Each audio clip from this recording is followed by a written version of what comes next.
Welcome to the Motherhood Mentor podcast. I'm Becca, a somatic healing practitioner and a holistic life coach for moms, and this podcast is for you. You can expect honest conversations and incredible guests that speak to health, healing, and growth in every area of our lives. This isn't just strategy for what we do, it's support for who we are. I believe we can be wildly ambitious while still holding all of our soft and hard humanity as holy. I love combining deep inner healing with strategic systems and no-nonsense talk about what this season is really like. So grab whatever weird health beverage you're currently into and let's get into it. Welcome to today's episode of the Motherhood Mentor podcast. Today I have Andrew Rosenstock with me, and I was first excited to have Andrew on this podcast. We had connected through a podcasting group, and he had sent me a blog. I think you would call it a blog, online article maybe is the better. A writing. About somatics and about especially how somatics has become a buzzword. And as soon as I read it, I was like, I want to have a conversation with this guy. So Andrew, thank you for coming to the podcast today. I'd love if you would just kind of briefly just introduce who you are and what you do a little bit. Yeah, well, first thing I'll say, one of the things, before I even go into that, just to hit on something you said, which will tie in, is I am happy that you are happy to talk about this, because for me, it is, besides what we're going to talk about, why it's important, it's just somatics is life-changing in a real, not to be dramatic way, but a real felt way. And so to dive more into the depth of what it can mean, the roots of where it comes from and what it points to is something that I believe people who are in similar places like you and me love talking about it. Mm-hmm. So yeah, which brings us into, well, I have a lot of titles. One of them is a registered somatic movement therapist. I'm what's called a rolfer, biodynamic craniosacral therapist, yoga therapist. I got kind of lucky in that I took a break from life and became a backpacker, and then started studying along my travels, and at some point changed profession because I'd studied so much and learned so much. And all of a sudden I had all these titles that to me all pointed to the same thing. They all pointed to this way of how can we simply be in this world with more ease? You know, yoga will talk about union. Well, what's union with this thing? There's less disconnection, so there's more ease in that. Rolfing talks about gravity. I'm looking at how bodies move within gravity. Well, if we can align with gravity, a force of nature, a force of life, there's more ease, you know. And biodynamic cranial has a different but similar sort of approach. And so they're all very similar in this way, which is, I think, either accidental or my subconscious is like really primed and I just didn't realize it, or both. So that's a bit of what like my titles are. But I work with people and just to kind of figure out what's going on. And so the cool thing about somatics is it is really a bridge between body and mind, you know, because a lot of it's looking at how patterns of our how we exist in pattern making ways, and understanding how the patterns are and why they are, and are they still serving us, and if not, how do we evoke newer patterns or different patterns. So how's that for an intro? I love that. And I even had to laugh when you were like, people, I think Please. said something to the effects of people like us love talking about somatics. And I think that's what's fascinating is I was so drawn to somatics. I think before I had even learned the word somatics, I was just drawn into movement as medicine before I had the language, before I had the training, before I had the tools. But I think what's really fascinating is a lot of the people that I work with somatics are not always the people you would think are drawn to somatic work. And in fact, a lot of times when I started introducing it into my coaching, my clients were like, wait, no, like, let's go back to the mindset. Let's go back to the, like, my thoughts create my feelings, create my actions. Let's go back to the, like, I want something concrete. Give me something to do. And all of a sudden we started introducing somatic work, and a little bit they were like, wait, this is too intangible.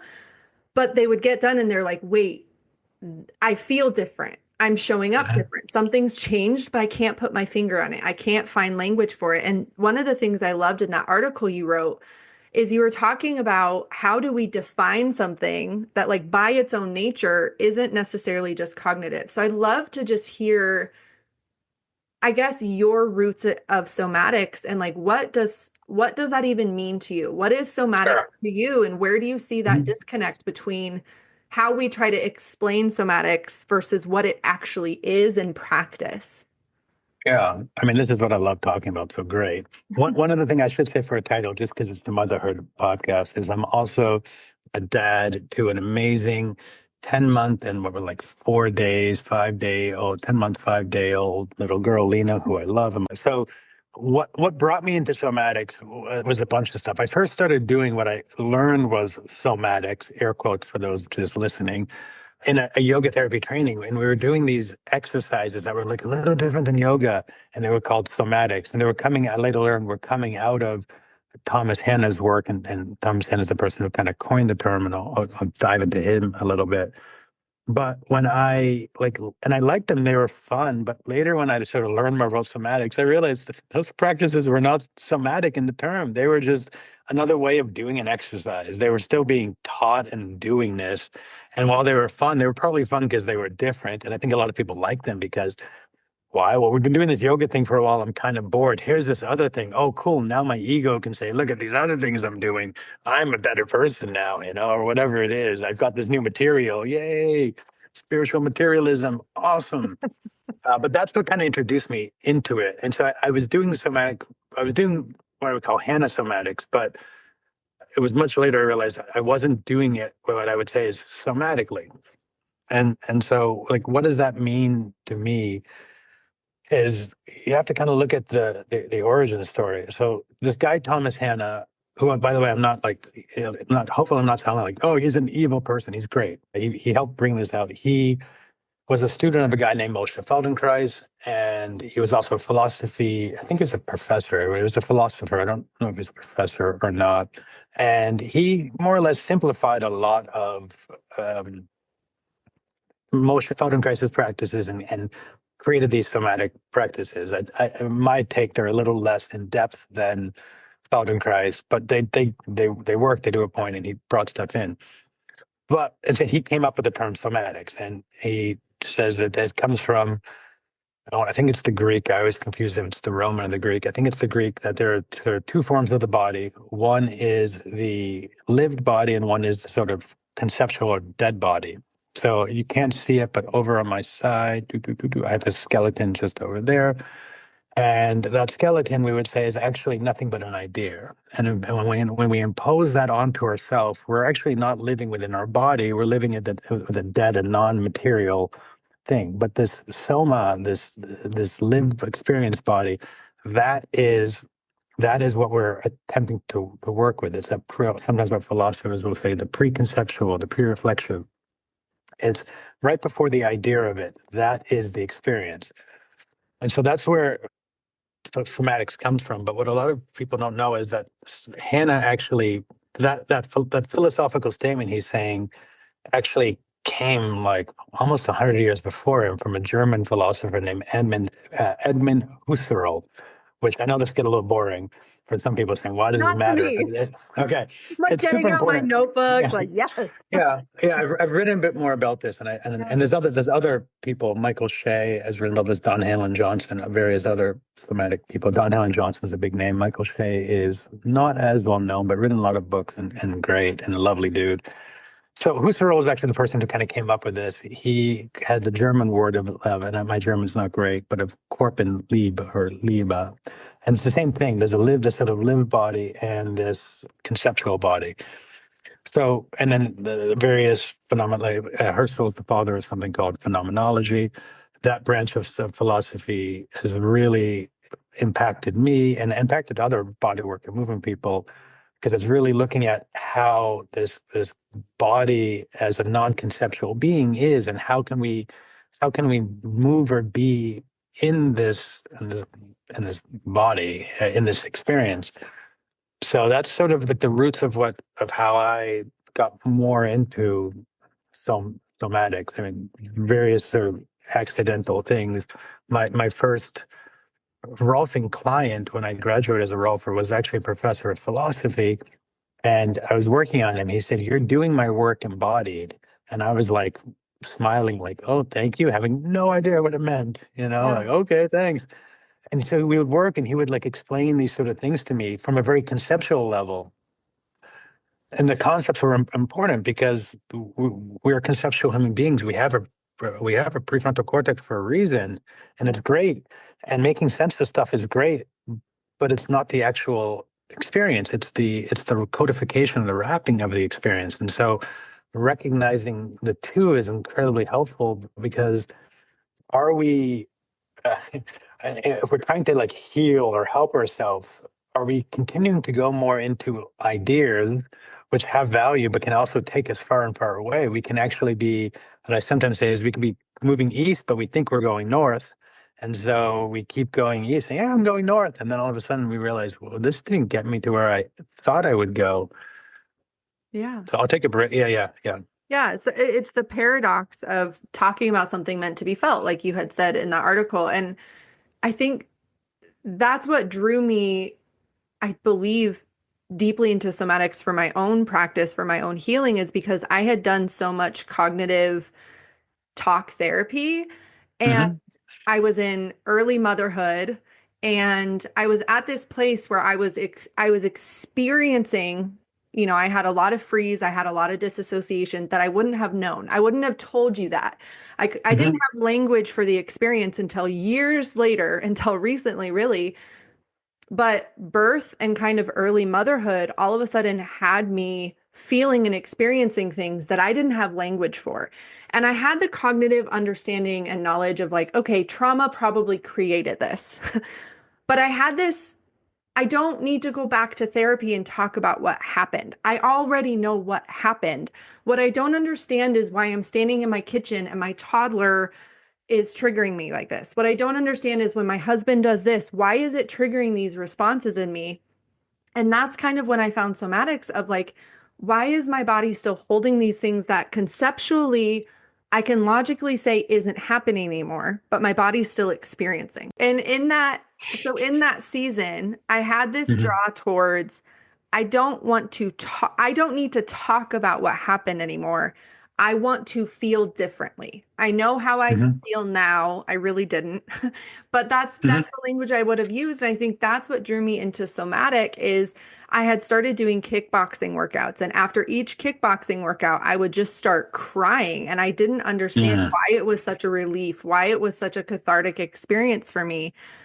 And that was kind of my introduction into somatics, was kind of understanding it wasn't just the intellectual idea of what happened, it was the felt experience of it then, and that my Hmm. body was still experiencing it in the present, even though it was a past history, but my body didn't feel that yet. So I'm just curious Your for body didn't feel what didn't your body feel yet? my You say your body body didn't didn't. my body didn't feel current safety. Like my body had never moved through the expression of fight or flight. My body had never processed or moved through the trauma with integration. A lot of my trauma was early on in childhood. There wasn't, so my body was starting to have these expressions or have these things that I was moving through. And I'm Mhm. grateful now that I have the language for it. But again, it's that felt experience of a thing, not just the cognitive understanding of somatics. And you spoke in the article of, I think so many people are seeking for that one singular, all-encompassing solution. And I think somatics Mhm. has become the new keyword for that, the new like, oh, here's the magic bullet. But I think a lot of people are using it as this prescriptive, here is somatics, here's the move Mhm. to do, here's how you regulate your system, here's how you calm down. And it's like you're missing the part where you relate to what you're experiencing and feeling. Well, yes, and because it's more than just movement. You find it in, Yeah. and I have a lot of clients who are talk therapist clients, Yeah. or they're talk therapists. That's what they do in their clients. Yeah. And they will sometimes say, "Well, I'm doing these somatic practices like IFS," and I'm like, "How is IFS a somatic?" I understand that they name it that way. It's super conceptual. Somatic experiencing, I find, is can be somatic, but most of the somatic experiencing people I meet are just doing it on a cognitive level. And so you can codify the physical and still be at a mental codification of it, which is Yeah. therefore not the somatic process. Yeah. Um, but it's again, right now it is. I have a joke that somatics is the new nervous system, which it was the new psoas, which was the new fascia. I got messed the order up. It's a different order, but which was the new black. Like we just keep jumping for whatever the new hot thing is, because that's kind of how, whether it's our society or whether it's how we're wired, we seem to keep liking that. But somatics, I would say, by itself could be the magic bullet, but it generally isn't, because it's more inclusive than even itself. And Mm. so it's there's like so much more that could be done. I bring various parts of talk therapy ish things into my practice, because I think understanding neuroscience is pretty important here to understand a bit of the why of a sorts, although to also recognize the why we have is not necessarily the why, it's just the best why we can come up with at this moment. And Mhm. so to get out of the absolute of that, but to say, hey, this is what's going on. For me, it's incredibly important in somatics, and there have been a few in the is meta, which is the somatic, I forget, International Somatic and Movement Educators Teachers Association. I'm going to guess, I don't know the exact what it stands for, but I'm an ISMETA member, I should know. There's been more neuroscience coming in, but some of the people, again, they're like, haven't really, I think, immersed themselves in the phenomenological, which is what you're talking about, the felt feeling of it prior, like just for those who don't know phenomenology, it's this is the branch of metaphysics that sort of looks at I mean, essentially, Buddhism is a form of phenomenology where we're looking at the world as simply phenomena, and so that there's simply things happening of which, prior to us labeling it or making it as we label it to, they're simply just experiences that Mm. we cognitize the experience and label and create boxes for it. That's what we're good at, but that's not actually necessarily what it is. It's how we understand it to be. It's how we make it up to be. And so somatics for me is very phenomenological, because it is getting out of the way that we are. Yeah, the problem is that sometimes, as you know, it's A, I'm drawn in like five places, but B, it's such a rich area. And the more we drop into it, to some extent, words fall away, which is a great excuse on why I can't say anymore. But also, it's a bit of the truth is that, and maybe your clients or you, when you've been there, you get into those sort of deeper places where everything is flowing or whatnot, but yet there isn't a way to describe it. And I think that's partly where I just went. So I'll Yeah. take a break there and see how that was. Yeah. Well, and it's true. I think a lot of the somatic work I've done, I mean, even I just think of, through fall and winter, I was doing some pretty deep somatic work, and while I was going through it, I didn't have a ton of language to explain. And I'm someone who, like, I don't stop talking. Hence why I have a Mhm, podcast, like, jokes to all my teachers, who every report card I ever got was like, Becca can't stop talking. Like, I'm never at a mhm, loss for words. And yet, somatic work, there's some times where I'm experiencing something and there's a felt sense of what's happening, but like sometimes after, I won't have the language for it. I mhm, still don't necessarily have the language for the work that I did fall and winter, but I know that it deeply and intimately changed so many aspects of my life. And I'm starting to witness things feel different, things look different, I'm showing up different, I'm behaving different. But there's not this like pinpointed, like, here's the magical pill that I took, here's the somatic practice that I did, because it was such an interwoven experience of relating to myself, mhm, not even always with cognitive words, but just experiencing it. And I'm trying to think of mhm, how to describe this for people, because we're on a podcast talking about it. But it's like, it's the difference mhm, between me telling you what a cookie smells like and you smelling a cookie. I don't know why that's the example that came to mind. It's the difference between intellectually knowing what it's going to be like to be a parent, and then actually mhm. becoming a parent, actually going through the experience and the act of it. It's so Sure. I mean, different. that's the challenge with selling the thing. And I have colleagues who sell better than I do, for sure. But I would say, without sounding too ego, whatever, their product is kind of a joke, but their product, what they're offering, is far inferior, which is why they're busier than I am. But when they can't help people, they send them to me. Yeah. And I'm okay with that. Like, Yeah. sure, there's moments of fear of insecurity that come up and say, "Oh, but I should be busier." But Yeah. no, I had clients who are marketing gurus, and they say, "You need to do better marketing for this." And I say, "Good luck." And then after a few sessions, they say, "You're right. You can't really market it," because the issue is, again, to market it isn't it. To market it is to put an image around what we're trying to express, but that isn't the actual feeling. It still keeps Yeah. us locked in that way. I mean, I appreciate your cookie. I used to use a similar one about tasting chocolate and would say, if you see me eating a piece of chocolate, you say, "What is that?" You've never had it. I say, "Oh, it's chocolate. It's sweet. It's bitter. It's dark." And the person says, "Ah, yeah, I completely understand."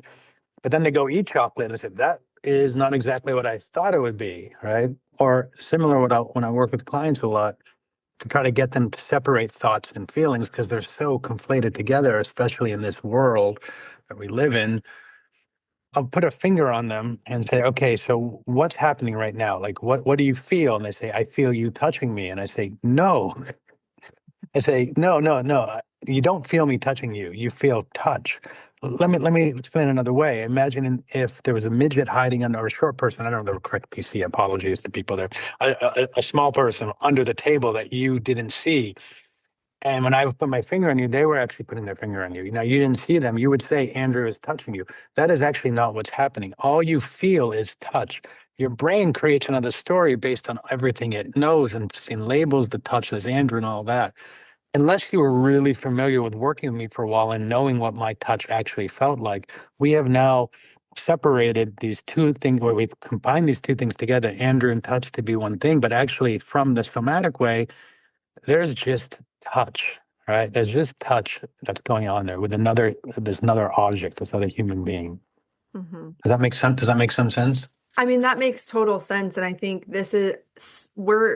I think our culture is so stuck in the thought, in the story. And I mean, I live in this Mhm. world of somatics. Like personally, I practice it myself, but like also as a coach, and I'm still a very cognitive person where it's like, Mhm. no, no, I'm not actually experiencing and feeling and sensing. I'm just thinking about it. I'm creating stories. I'm up in my head. And I think being up in our heads and in cognition is one of the ways that we avoid sensation.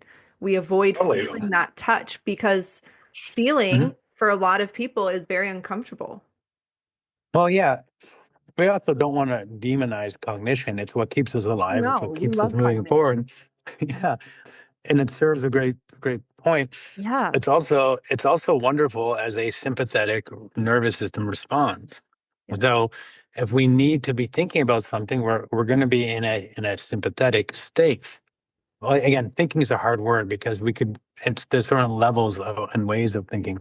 Any I would say movement happening from our brainstem is mental thought. So with mental movements, a thought. It's just not a purely conceptual thought, or a cortex sort of thought. So I don't want to demonize thinking, but the issue is that it can run amok. And so then we are spending more time in there and taking us further out. As you said, we can't think and feel at the same time. It's we can micro switch quickly, but we can't do it both at the same time.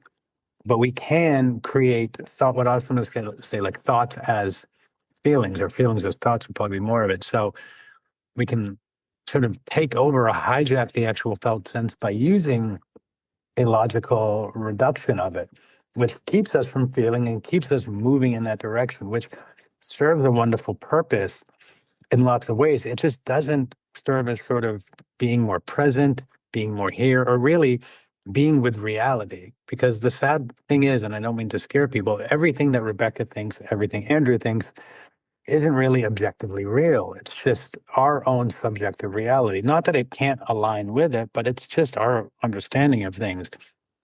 And our memories are very faulty. We have a conversation for like a year from now again, and I'll talk about how great your red shirt was, and you'll talk about how cool my purple shirt was. And that's not the case, but that's how we remember it, and we stick into that. And so we keep looping in sort of non-real places, but feeling prior to the thought, that feeling is real. It is just nature. It is all that. And that is in some way what somatics can allow for, but something I think you were kind of alluding to before is it can be very scary, not in the sort of horror movie way, but when people, but a lot of people working with trauma say, I really want to work with trauma, right? But okay, well, why haven't you been?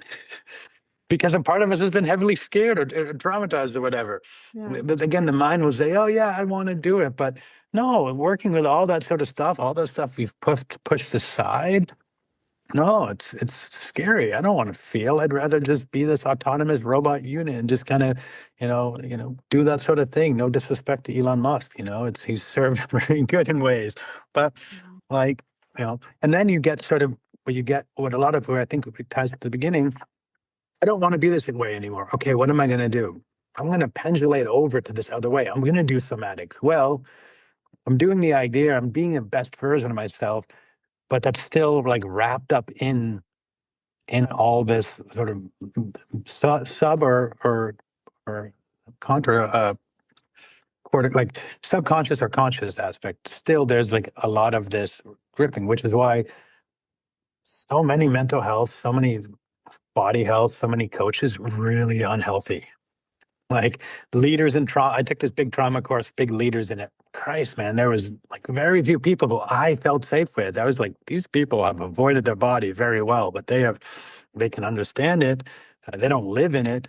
And then you get the others, like most of the many of the like the many of for me the people say, who should I study with somatics?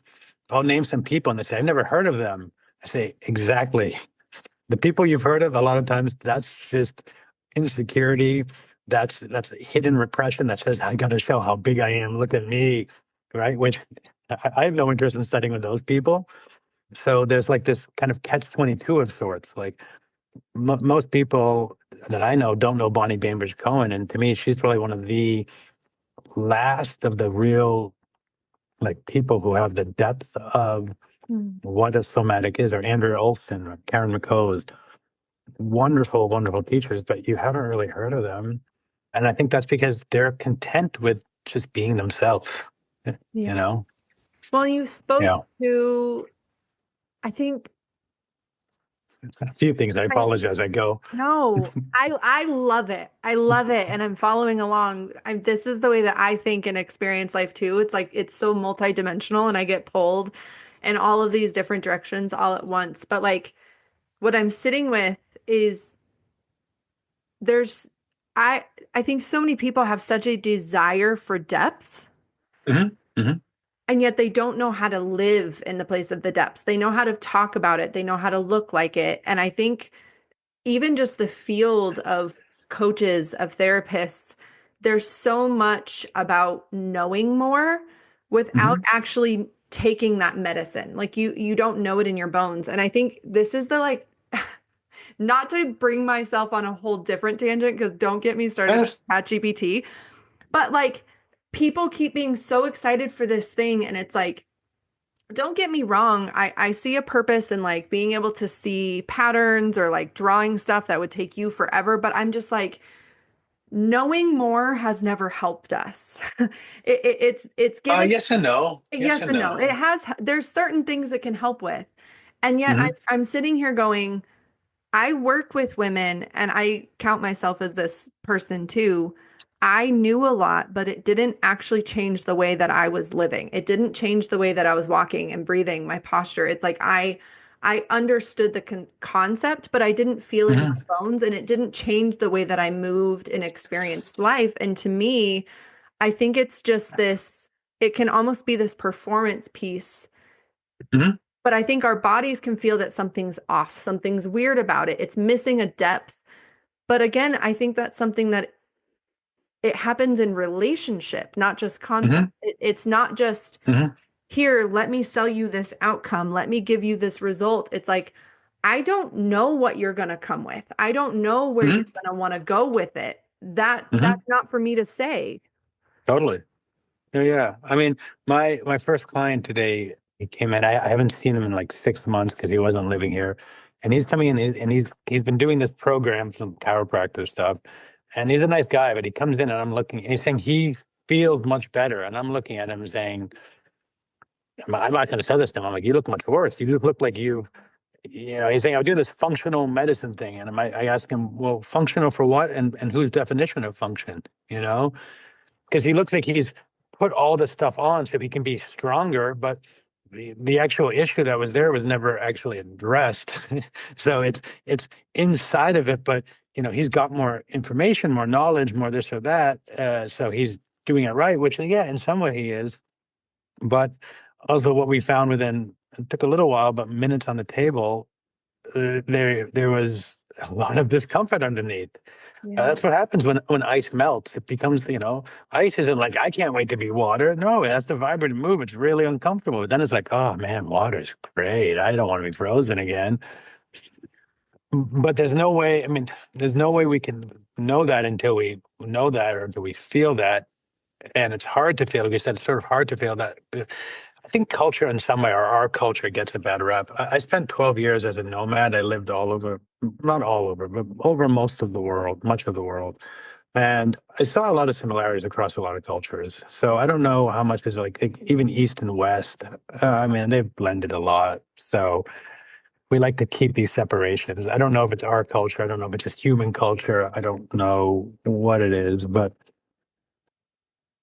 yeah, I agree with what you're saying, and I partly don't. Whereas the knowledge has never done that, has never helped us. And you kind of corrected, but to say it's not that it can't, it's that it maybe isn't, or really for you it wasn't helping. Which is also to say that the next person you're coaching, it might be.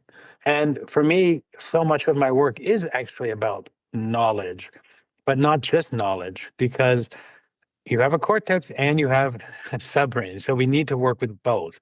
And if we're just working with one, we're denying the actual sort of experience. Does that make some sense? Yeah. Yeah. I love Yeah. what you're saying. I think the way that I think of it is I think there's a difference between knowledge and information. Hmm. My husband, for example, like we have a garage full of tools like welding, woodworking, like Oh, nice. Oh, all I of the love it. right. He can build anything. He's incredible that Love way. it. I technically own those tools, right? Like they're all down in Hmm. my garage right now. But there's a Hmm. difference between me going down there and being like, this is a welder, and Hmm. me actually knowing how to weld things. Like But yeah, actually but knowing how to that's use that. I think that's the different to me, that's the yeah, difference between information and knowledge is I have the applied knowledge of how to use that thing. That to me is somewhat of like embodied knowledge and information. Does that make sense?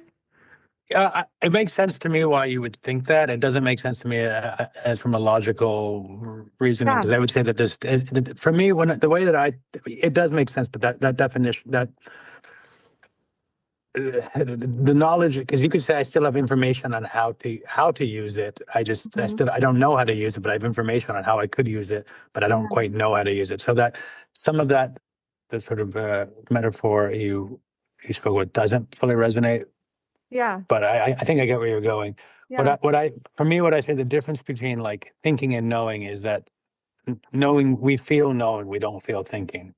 So when we know something, there's a felt depth to it of like, oh, and there's actually like, so that it is tied more into more of a feeling. Not that our feeling is right, because we can be totally sure on something and really, I know this to be true, and then later we realize, oh, I was wrong. But in that moment, it is what we knew to be true, and so there is more of us being there. Whereas it's just thinking. For me, thinking has more of an upness to it, and knowledge has a weight to it. I Yeah. feel myself in it, whereas thinking is there. My body isn't really there. It's a cloud over there. Does that make some sense? Yeah. Yeah. I like the Yeah. way you defined that. I'm curious for you, and I think we were kind of touching on this a little bit, but like the difference between like mindfulness and embodiment, or is there a difference? Like where do those two connect? I also teach meditation, and so and I teach in a slightly different way than most, because for me it ties in exactly to that. I find many meditation teachers not very embodied, and I think it's an interesting aspect. So I think first what I'll say is when I talk about meditation or mindfulness, I say that people can often confuse these two together. They conflate them together, that mindfulness is meditation. And the first thing we want to know is that is not fully true. That mindfulness is the doorway into meditation or being in a meditative way or meditative state.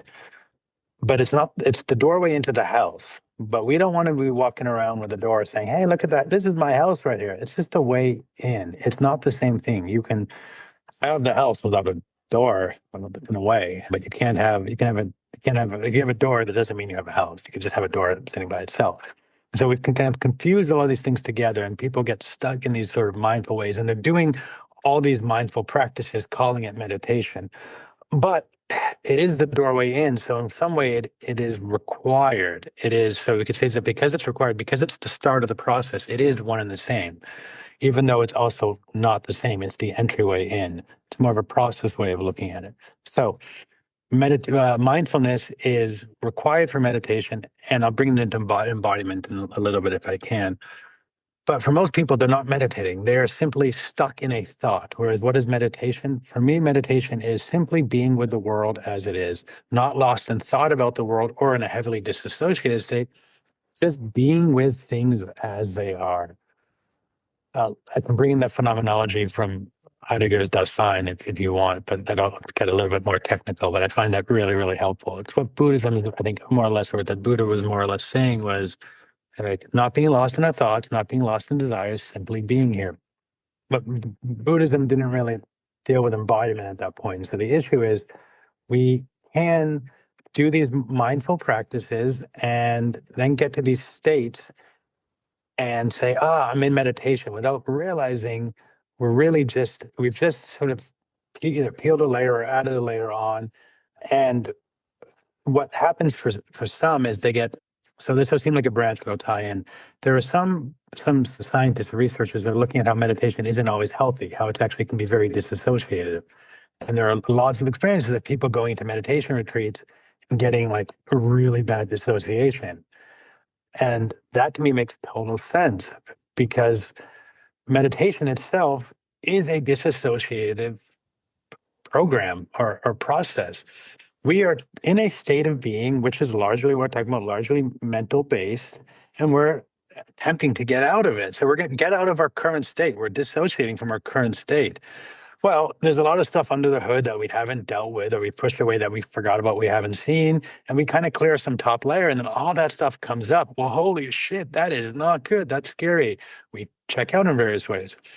Or we block it even more. And we block it even more. And now we're in meditation without, because we're just like in these sort of states. And we keep telling ourselves we're in it. And because we tell ourselves we're in it, guess what? We're in it even more. Look at me. Embodiment to me comes after that, or it doesn't have to come after that, but usually it comes after that, where we recognize, oh, I'm in meditation, look at me, whatever that sort of is. And then we realize, wait a minute, there's either no ground here or there's too much ground here. And what I mean by that is either like I'm floating, but I haven't realized it, or like the ground's really heavy and I can't even move. These are sort of two ways of describing it. Neither are very balanced. Whereas when we get into that embodied state, we're not too heavy on the ground or too up in the sky, which again is something that's, I think, hard to fully explain until we feel into that. I had a new client on Monday, no, maybe yesterday, no, Monday, I think, who after her session, she said, "Oh my God, I feel the ground. She didn't realize how she wasn't feeling the ground." And I was like, yeah, and she's like, this is so weird. I said, well, for you, it's weird. I hear this 5 times a week at least, you know, because we're so wrapped up that we aren't aware of the ground. We're up in these processes. And again, we need to be, we have kids, like you have kids. It is very hard to just be here. Like, I right before this call, my wife sent a video of my daughter opening drawers, and I'm like, holy shit, we need to know. Like, this is awesome and exciting, and also like, holy shit, we need to quickly baby proof the house. This is like she's gonna like she could drink poison. I could get all sort of wrapped up, and when I do that, I'm not in the ground. So the meditation I find for at least in my own process and dealing with people, usually we're in kind of after some point of mindfulness, we get to this other place where we're in one and the other, but there's not the embodiment there. Yeah. The embodiment sort of comes a little bit later, and then the embodiment, in some regard, doesn't. But embodiment is such a silly word because really, what does it mean to be disembodied? Is to be dead or to have some part of us cut off, right? So, like you lose the arm, and the arm is disembodied. We're using this. We're using embodiment from a philosophical term, which really is about presence. And so, the more that we are present, the more we are here with what is, the more embodied we are. And it's people think in black and white, it's super spectrumy. Like, so when I needed to take a break before, it's because I wasn't really here. I was getting really excited and that was cool. And there was this and that, but I wasn't able to be here. And I can exist in that way. I can function in that way because of all these sort of patterns and mind making things. But because of my practices, I was able to recognize it. Now, some could say, but you should have recognized it earlier. And I would agree, you're right. I should have, but I'm not there yet. So I did just fine. But I could have recognized it earlier, but I didn't. When I did, I said, oh, okay, yeah, take a moment, right? First of all, am I safe to take a moment? If my kid's about to drink that like poison in the cabinet, please don't take a moment. Please don't be like, wait a minute. No, please act in that way. But when I can, and check in. And I would somewhat say when we theoretically, when we could be deeply, deeply embodied, we would actually be doing that in that sort of way without being in a fully on hijack state, but of just kind of moving with it.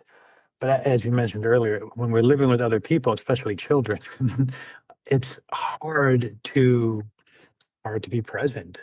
So did that kind of answer the embodiment? There's more I could go, but did that Yeah. kind of? No, and I love that you brought it to presence because that's actually I was going there too when you were talking of I think we throw around the word Hmm. presence or Hmm. embodied like those are words that are thrown around, but people aren't just describing like not just what does it mean, but how does it feel? What does that look like when you're moving through your day present versus not present? One of the ways that I often think of it is are my thoughts and my sensations in the room with me? Like, am I here or am I like too floaty where like I'm thinking and feeling about something else, the past, the future? Am I with my kid, but I'm thinking about work, which there's nothing Sure. necessarily wrong with that. But like, you can be in the room without really being in the room. It's like when you're driving Totally. and you're like, how did I get here? It's like, well, you weren't embodied. You weren't present because you were just kind of running on autopilot. And I think it's very easy for us to run on autopilot. Well, I shouldn't say. Yeah, I think it is. for a Of lot of course. for a lot of people, it's easy to run on autopilot. Especially I think of like my high functioners, the highly ambitious. They're really good at just going through the motions and doing what they're supposed to do, but Hmm. it's missing this color. It's missing this liveliness. It's, Hmm. a lot of, and I'm curious to know if you've experienced this in parenthood, but a lot of women, a lot of mothers, they come into this season of life and they go, I don't know who I am anymore. I don't feel like myself. And when they say I don't feel like myself, I think what they literally mean is I don't feel me. I can attune to my child's needs and what I have to do for them, the actions I have to go through, but I don't feel deeply connected with my feet on the ground to where I am because there's just so much going on. So again, as mentioned earlier, I'm not a mother, so I can't really Yeah. fully tell you about that because I will never have that experience. Yeah, I no. can share what I see with my wife and with others. I think you're touching on a point, but I think a bigger part really has to do with identity.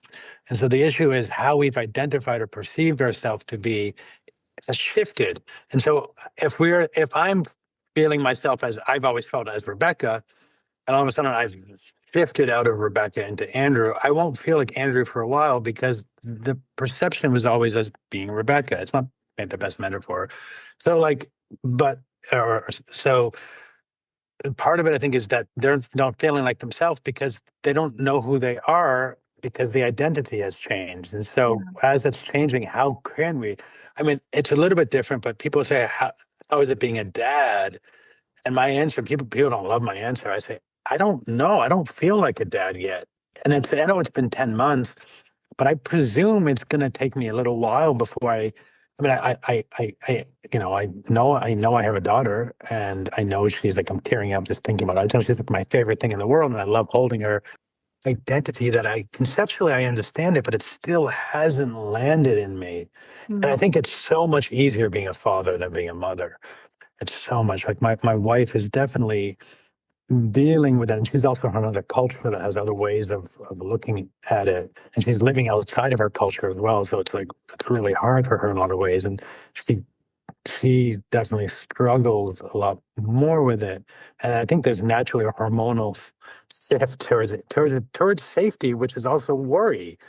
Yeah. And so we get in these worry states, which again, as we become, we might say, as we become more embodied, as we become more aware, we can say, well, that's a stupid thing. I shouldn't be doing that or whatever that sort of, thing is. But like, that doesn't change anything because it's still kind of there. And the more we can kind of meet it with compassion and be like, oh, God, yeah, of course I'm worrying. And I recognize I don't need to be, but I can't seem to stop worrying. And that's in some way the only way to really allow it to move through us. Whereas most of us keep this like stronghold. I shouldn't be doing it, but I am, and I don't know, whatever that is. Mhm. But yeah, it's yeah, I know. It's easier being a dad. To sum it up, no. Yeah, sum it up. Embodiment is about easier being a dad. No, I think it's I think challenging in different ways. I was gonna say I think it's different and challenging in different ways. And I think it's, I could go off on this subject, but I think it's really fascinating to see. My brain wants to go five different directions, even just with that. Mhm. I think men and fathers face a very different experience, and it's not to say that it's easier. I think there's aspects, but I think there's a lot of pressure on men, on dads. And I think, at least my perspective, there's a lot less talk about it. There's a lot less resource. There's a lot less grace or understanding Yeah, because it's or the harder for opposite. mom, quote unquote. Well, there is, but then there's this pendulum, this polarity. So there's this sense of there's not enough talk about it, and so then there's these like men's groups that are coming up, but to me they're so false. They're so fake. They're for them they're not. That's and as usual, we swing through polarities. So yes, there's less talk than there could be, but then because of that, there's that rebellion into it, which is similar to that somatics thing of, oh, I'm doing this whole other thing. No, I'm gonna jump into the other extreme because that's where it is. And that pendulum is like, but that's also somewhat required in most forces and as a way of reorienting to that. But yeah, I think I agree with you. I think there's less of it, but I also think there in some ways should be because there's just more challenges just being a mom, but also like again, just biologically. Mm. Like there's so much like we kind of like woo, do our thing, and then like hopefully emotionally supportive, but we're like we don't have a real physiological shift to it. And then even after the child does come, all that hormonal stuff, we get some hormonal sort of regulation, but not a super lot. And I should preface, I'm not an expert on this topic, so I might be saying something that isn't accurate, probably, but you're right. Still, the issue then we get this other of like yesterday I had a new client. This is different, but similar. New client, and man, he just coming in for neck pain. He couldn't relax, and he said it a few times like, "No way, man. I've got to be a man," or like, and I was like, I said, this is being a man, like puffing your chest up. That's being a man. Like that's not being a man. That's puffing your chest up. Like I said, he'd say, I gotta be strong. I gotta be a man. I said, the most intense strength I know is vulnerability. Mhm. That's not being a man, being vulnerable. Men aren't vulnerable. Come on. So you're not like playing with him a bit. Of course, I think we are. I was just kind of trying to play with him to get him to see that this concept of what it is to be a man is also so rich, as is what it is to be a woman. I mean, my wife is Chinese. She has so many of these like things about this is what our daughter should do this because she's a female, and I'm like, let her do whatever she wants to do. Like pink isn't a female color. It's a color that we have generally in most cultures put on that, but it's one of my favorite colors. And I'm a pretty hetero dude. So what does that mean if I like pink, Means I like pink. I do. I have a pink corduroy suit. It's beautiful. That sounds epic. That sounds super epic. Thank I mean, even I think it's hard to wrap that topic up because I think it's an important one. But I work with women exclusively, pretty much. I've worked with a Mhm, couple men and I've worked with like couples a bit here and there. But even the women with that I don't work with, I keep a pretty strong pulse on what's happening with moms. mhm, And a huge dynamic with early motherhood being really hard is the dynamic mhm, with their partner. And mhm, the complaints or the struggles that I hear of women from their partners, I hear that and hear that man mhm, is struggling and he was struggling before the baby came, but now that the baby's come, it feels like they're bleeding out because there's so much pressure biologically, socially. Like there's so much, I mean, you're lacking sleep, you're going through there's so much being pulled on you and pushed in on you. And I think for a lot of women, part of their struggle is that there was already a rift in the relationship mhm, on their partner, mhm. and all of a sudden they don't have a steady co-partner to co-regulate with or to hold space. And it's not, Or yeah, no, no, no, no, or a partner that they view as steady, because it's very possible that the partner is very steady, but it's not in the way that they're looking for, and yeah, so therefore it's not steady while they are. But I will just say a few things out of sort of humor, but also seriousness. People will ask me like, "How was your lack of sleep?" And I say, "We didn't really have it." And you know why we didn't really have it? Because my wife is Chinese. We had a we had an in-house nanny, which was expensive, but we had an in-house nanny for 2 months. And because the Chinese believe it's time. Usually, it's the mother who does it, or the mother-in-law, the father, but mom's mom. Uh, but they usually have someone come whose job it is to kind of wake up so that the mom can rest. They have so many wonderful motherhood things. So the mom rests, which also means the dad gets to rest.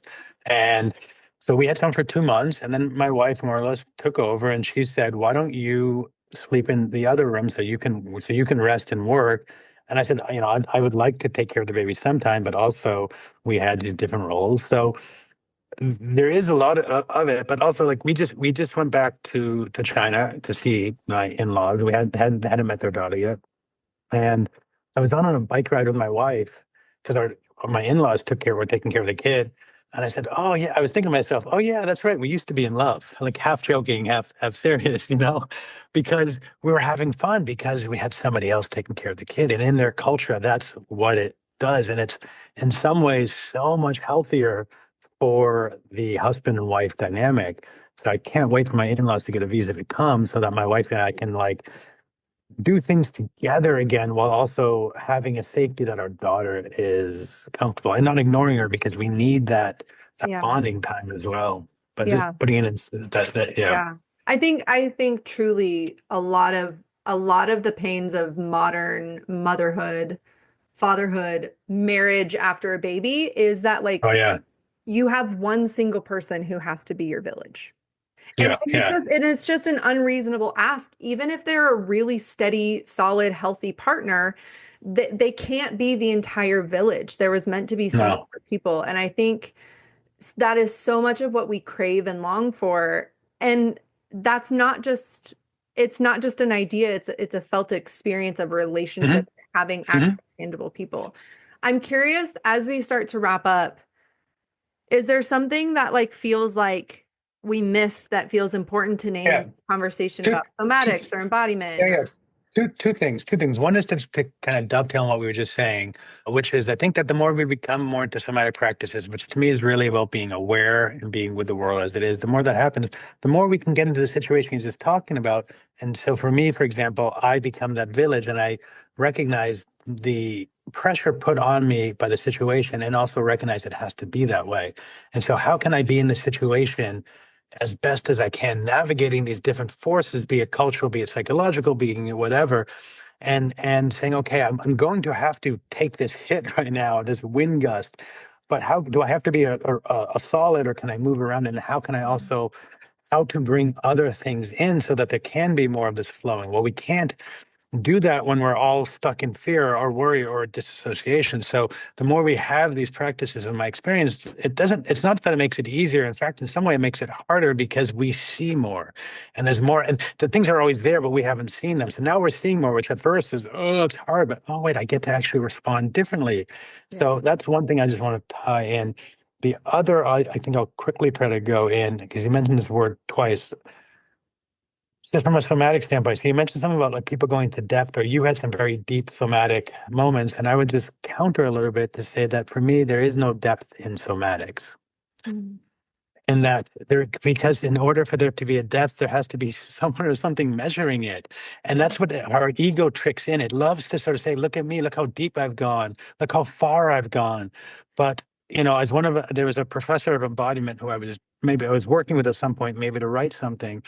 And he'd always get upset. He'd say, "But what's the goal? Where's the end line?" And I'd say, "But, Mark, there is no goal. There are goals. There are sort of markers, but they're not really it. And the more we get there, we see that there is, because it's really just this. It's both ever expanding and also somewhat nothing at the same time." And so for me, when I like, yes, to some extent, there's a depth there. There's a depth of information, but also the trick is that when we're then in that depth, or when we think we're in that depth, I don't know if I can fully tie it together in words. Like when we're swimming in that depth, there is no depth. There's just the experience. I'm just here. There isn't look how deep I am or all that sort of stuff. There's just life unfolding as it is, as it is. Does that make some sense? I love that. And as you were saying that, I was like, everything you said, I agree with. And I was like, that's interesting, that word deep for me. I wonder if there's a different word I would use, but it's this experience of like me below the neck. It's like the animal. And what's interesting is it's like it's deep and yet it's not at all deep. It's like the animal. I'm a mammal moving through life, doing things, saying things. And Mhm. to me, I think there's a weight maybe to it. I don't know. I don't know. I'd have to explore that. But yeah, what you just shared, yeah, I love Yeah. Well, that. And I love that you brought that piece to it. I love when there's ability. It's what I do in work is bringing people to their boundaries, and then just for us, oh, there are my boundaries. And then can we go a step beyond? Because that's how boundaries expand, and not taking two steps, maybe even a half a step. So there was something about you that I said, hey, I can do that. But many of the people I didn't believe they could. So that's my way of sort of recognizing something in you, but also it's bringing into embodiment. It's how, not that any of our perceptions are real, they're real to us, but how are we perceiving things? And, what is that information telling us? And there's so much information that if we don't bring it into that top brain and analyze it, but we just sit with it, it's the way people speak, the way they move, the way they sit, all that sort of stuff is tons of information happening beneath the cortex. And when we can kind of in tune with it, holy shit, we can learn so much. And from a coaching, or from me as a body worker or whatever the hell I am, that's where the depth is the more I become regulated in myself, the more I can see, again, dysregulation. What is dysregulation? But a form of regulation. It's regulating around the thing that it perceives. The more we can see those sort of responses, which actually allow us to remove them or help them. We don't remove them, we help the person remove them if and when it's the time for it. So that's my closing. Mm. I love that closing, except I don't want to close there because I have so many. The term, when I use the term parasocial relationship, so like Hmm. I think of how people know Taylor Swift, right? Taylor Swift is everywhere in the news right now, social media news at least. People are I don't like, know. I "Oh, don't. I I know. know I her," know of her. I right? don't. I Okay. don't. I, But I there's don't know people very who are much. determined that they know her. They know her motives. They know her ideals. And like, never Yeah. Yeah. even had a conversation or heard her outside of performing. And they're like, well, and there's all of these. And it's like, whether her performance is authentic or not, there's never been a direct relationship. But I think more and more people's relationships to each other, but even to themselves. I think I've met Mhm. people where I think, I don't know, like, I don't know if you're here with me. I don't know if you know you. There's like this weird emptiness, and it almost feels like I'm watching them on social media, but not actually knowing them, or like there's not a relationship going on. And I think, Well, you can't have a relationship through social. Well, it's not true. You yeah, can't have a direct relationship through social media yeah, because there's something in between. The other thing is it's all performative. I try to.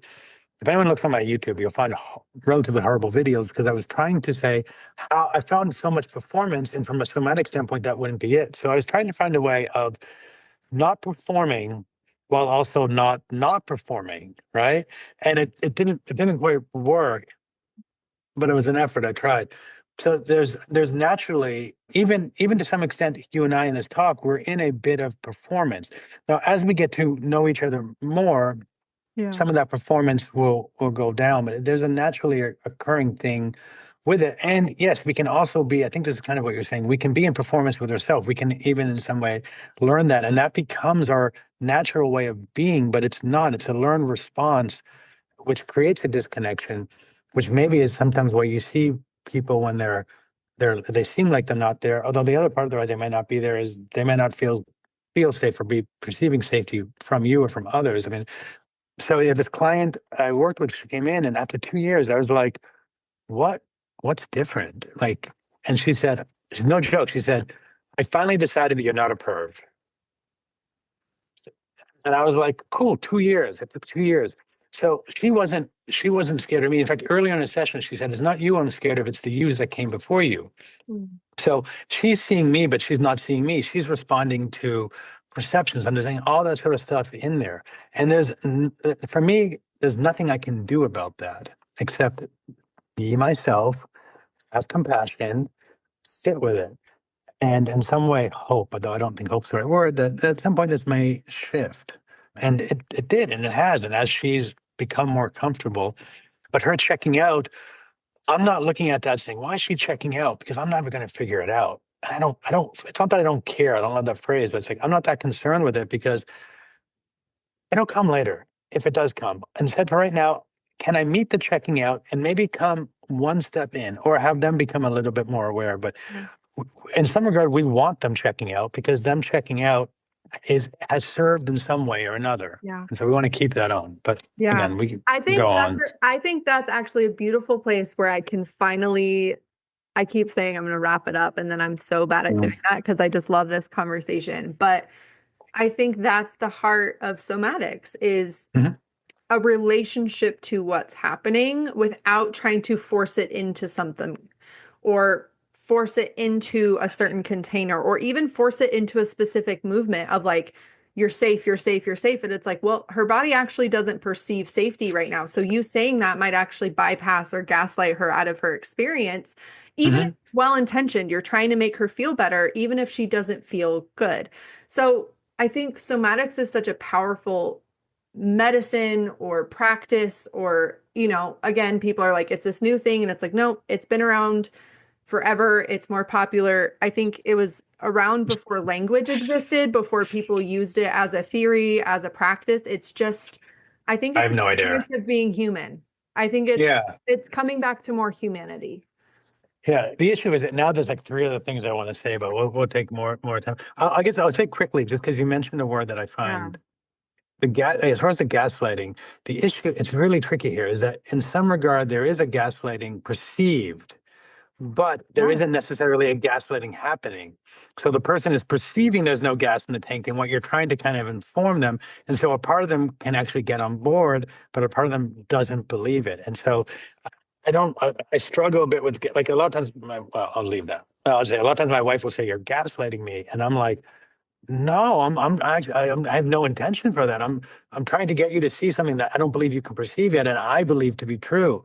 Yeah. And when you can see that, but until that becomes that way, and similar, until people experience what we're talking about, we're gaslighting this whole thing. But then Yeah. they get it, and so if people hate this talk at first, well, they wouldn't have listened this far. But if they do hate this talk at first, just say that, you know what, cool, and maybe at a later point recheck in because there's lots of stuff. One of my yeah, I'll keep going quickly. One of my favorite books that has a lot to do with somatics, actually. The first time I read it, I couldn't finish it. I hated it.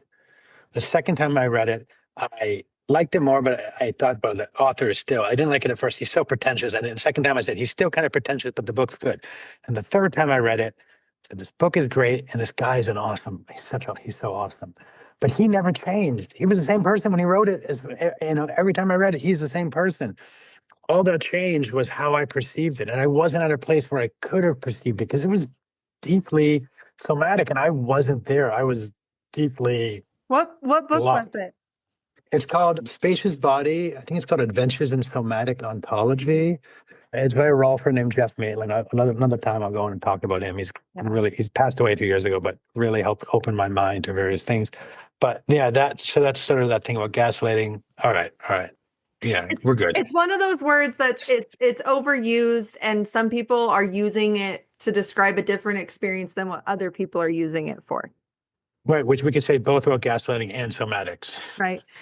Andrew, I loved this conversation. I feel like you and I could probably talk for hours. So I'm literally just going to cut us off. Thank you so much for being on the podcast. And I'll drop some of our resource. You mentioned so many resources. I'm going to need a whole PDF of all your books, which I just love. Thank you so much for this conversation. It was so good. And I'm hoping as people listen to it, we covered a lot of ground. I was sitting here just so much. I feel like I learned a ton from you today. Even if you just took one piece of this and just kind of turned it over in your mind. Yeah, just one. Hopefully just one. Yeah. And if people are interested, you'll have contact. I mean, I meet generally more in person because I think the body is being a physical presence can give more information of sorts, but I also do stuff online with people. So, if they're interested, there's ways of finding stuff, but I don't want to sell. I just want to have people find information. I can resonate with that. Awesome. Thank you so much, Andrew. Thanks, dude. Thanks for joining me on today's episode of the Motherhood Mentor podcast. Make sure you have subscribed below so that you see all of the upcoming podcasts that are coming soon. I hope you take today's episode and you take one aha moment, one small tangible piece of work that you can bring into your life to get your hands a little dirty, to get your skin in the game. Don't forget to take up audacious space in your life. If this podcast moved you, if it inspired you, if it encouraged you, please do me a favor and leave a review. Send an episode to a friend. This helps the show gain more traction. It helps us to support more moms, more women. And that's what we're doing here. So I hope you have an awesome day. Take really good care of yourself, and I'll see you next time.